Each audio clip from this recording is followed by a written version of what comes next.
You are welcome to employment class. You'll be looking at session 2 of unit 4, elements of contract, specifically offer and acceptance. Session objectives. By the end of this session, you should be able to explain what is meant by offer and acceptance, state the part of offer, explain how offer and acceptance can be revoked.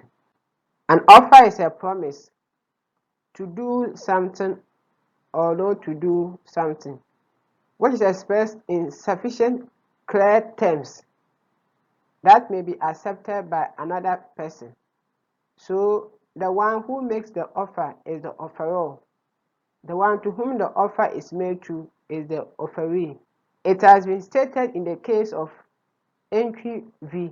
NTHC by the Taban JAC as he then was that an offer is an indication by word or conduct of an offeror indicating his willingness or preparedness to be bound by the contract in the terms expressed in the offer if the offeree communicates his or her acceptance to the offeror. Now, the offer should be definite and final. It should not leave any room for further negotiation. For instance, if I tell you, my laptop is going for 1,002 Ghana cedis, payment should be made in cash. Now I've made the terms clear. Terms are 1,000 Ghana cedis for the laptop and it is paid in cash. If you want to accept, you accept it as it is. Now an offer can be made to the general public.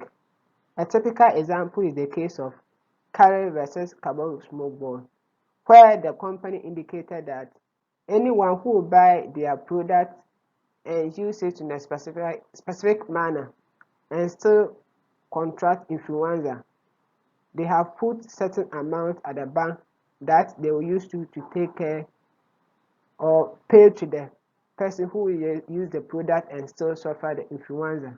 So with that offer, anyone at all can accept the offer. We also have specific group of people. Here it means that when the offer is made to that specific group of people, it is the group alone that can accept the offer. Or if the offer is made to the members of the group to accept it individually, then it is only the members of the group who may accept the offer in their individual capacity. We also have specific person. Offer which is made to a specific person can be accepted by that person only. That when I make an offer to the course rep, it is the course rep alone who can accept the offer.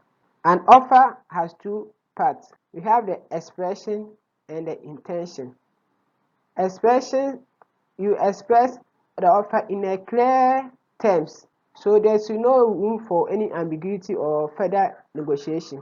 Your intention, you indicate that when the offeree accepts the offer and communicates same, you will be bound by those terms you have expressed in the offer. An offer must be distinguished from the following elements, or we should draw a distinction between offer and the following, because sometimes you may be tempted to believe that these ones are also an offer, but they are not. A mere request for information. A mere request for information, the offeree inquiry to take information as far as the contract is concerned. Sometimes the offeree may accept the contract or the offer, but he may require further information. That doesn't constitute an offer. A mere indication of good intention. With a mere indication of good intention, they propose one person make an intention to have a contract in the future, but that one alone does not constitute an offer. We also have an invitation to treat. An invitation to treat simple means you are inviting another person to make an offer. You are inviting the person. Now, an offer that is capable of being converted into an agreement by acceptance must consist of a definite promise to be bound by the offeror, provided that certain specified terms are accepted. So as I indicated, the offer should be definite and final. It should not leave room for further negotiation, so that when the offeree accepts, or the offeree will be bound by those terms. An invitation to treat, as I indicated, is a communication by which a party is invited to make an offer. Just a communication inviting the person to make an offer. You should understand that it is not usually made with the intention to become binding as soon as the person to whom it is addressed simply communicates his acceptance. What we mean is that when a person make an invitation, there is no intention that once you accept and communicate your acceptance, the person will be bound by those terms, unlike what we have in an offer. An offer or an invitation to treat gives room for further negotiation. Let's look at some examples of an invitation to treat. An advertisement may be either an offer or invitation to treat, depending on the way it has been couched or in the way it has been stated. Now look at the case of Carey versus Carbolic Smoke Ball. In that case, a company advertised that anyone who will buy their product and use it in a particular manner and still contract influenza, or the person's influenza increases, the company has deposited certain amounts of money in the bank, so it will be used to compensate that any person who uses the drug and still suffer from the influenza. Now, the court indicated that this statement is not a mere path or invitation to treat, but rather it is an offer. Also, let's look at the issue of display of goods in a service shop. This one too is an invitation to treat. And the case in question is Pharmaceutical Society of Great Britain v. Booth Cash Chemists Limited. Here, what we mean is that if you enter into a shop and you see that there's price tag on any of the products, in fact, at that time, you are only invited to make an offer. You pick the product and you get to the shop attendant. The shop attendant may tell you, look, even though it is written on the product that there is 100 Ghana cedis, but the exact price is that it is 120 Ghana cedis. It is that time that you have made an offer for the 100 Ghana cedis, and the shop attendant has made an offer which is 120 Ghana cedis. Then you have to decide whether you should accept or reject.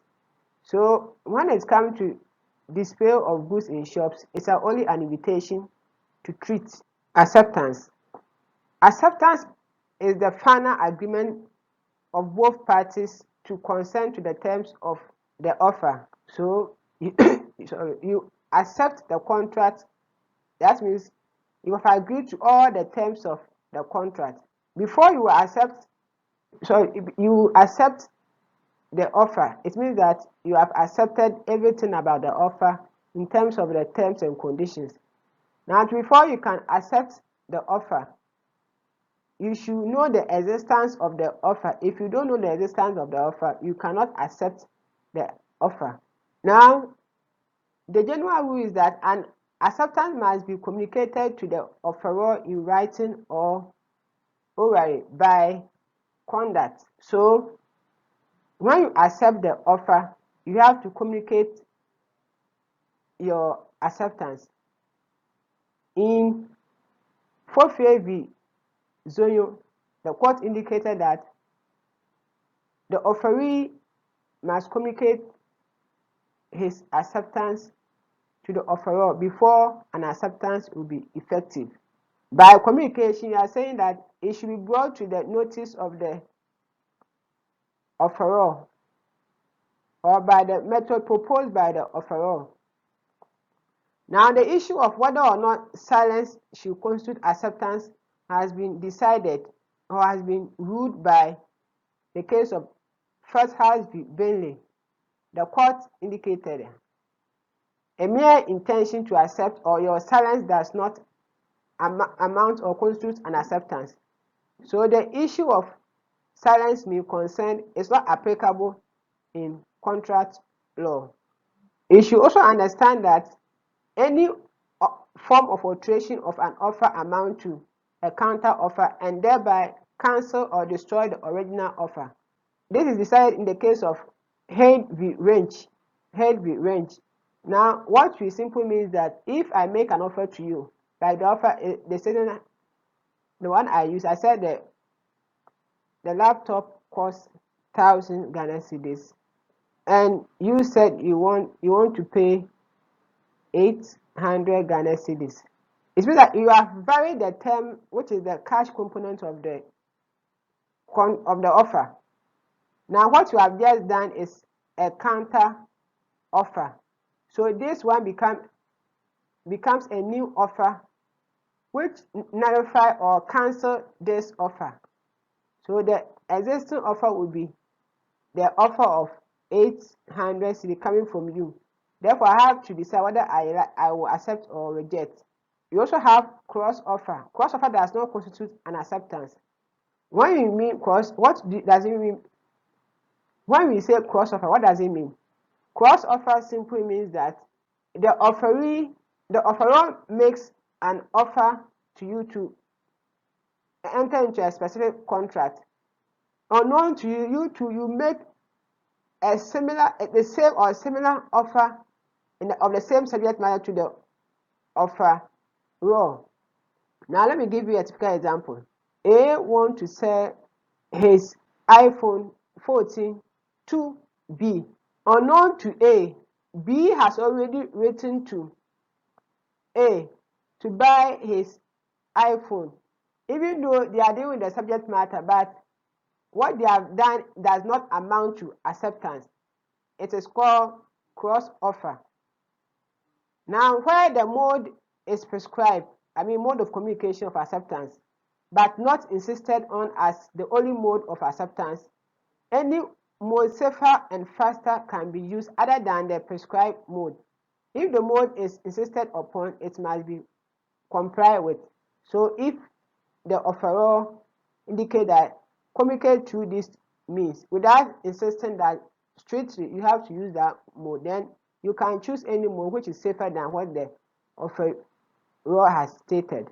Now, the case of Adams v. Lindsay gives us the rule for acceptance by post.